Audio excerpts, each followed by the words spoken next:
in all, I must say I have been extremely lucky. People have been enormously friendly.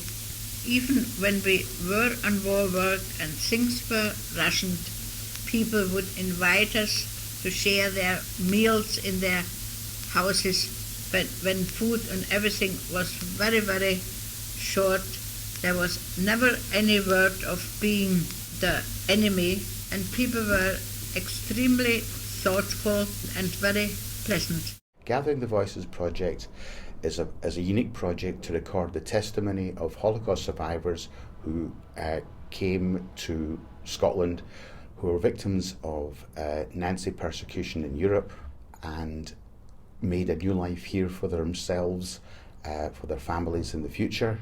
And also they were very important that they all said that they wanted to give something back to Scotland for what Scotland had given to them. We have interviewed a variety of people, and they're all absolutely amazing in so many different ways. We have interviewed a lady who earned a living as being a peddler.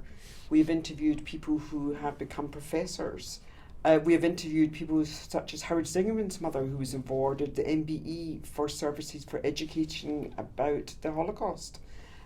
We have interviewed people who became housewives and raised their children. We've interviewed teachers, nurses.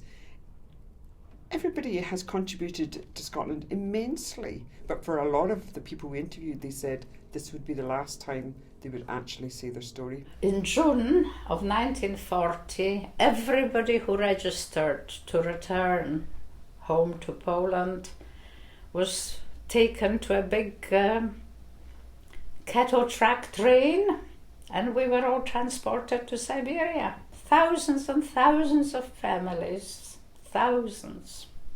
Big trains, cattle tracks packed full of people. It was quite an experience. I mean, we must have been on that train about, I don't know, maybe 2 weeks. I was 8 years old, I don't really know exactly. The main focus of the website is to educate. So together with teachers, we have produced materials that can be used in the schools. The purpose of the exhibition is to inform people about the website. And I think the exhibition is a very good Photoshop aspect for us. And the idea is that children and young people can go around and see the exhibition, and from then go and actually listen to the interviews and take part in the interactive activities that we produced on the website. We like to think Gathering the Voices is important because it promotes tolerance.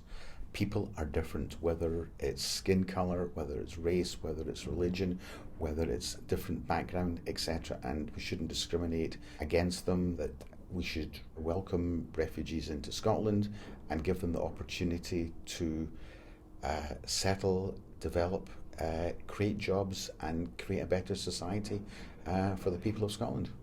I think it's important that we understand that people can come from horrendous circumstances but make lives for themselves if they choose to in another country. They are so inspirational as a group of people, absolutely.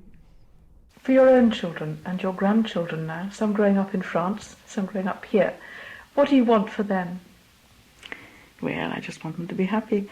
I think that it gives me great joy to find that I have, in fact, 5 grandsons, and I sort of feel every time something like that happens, I say one in the eye for Hitler, you know.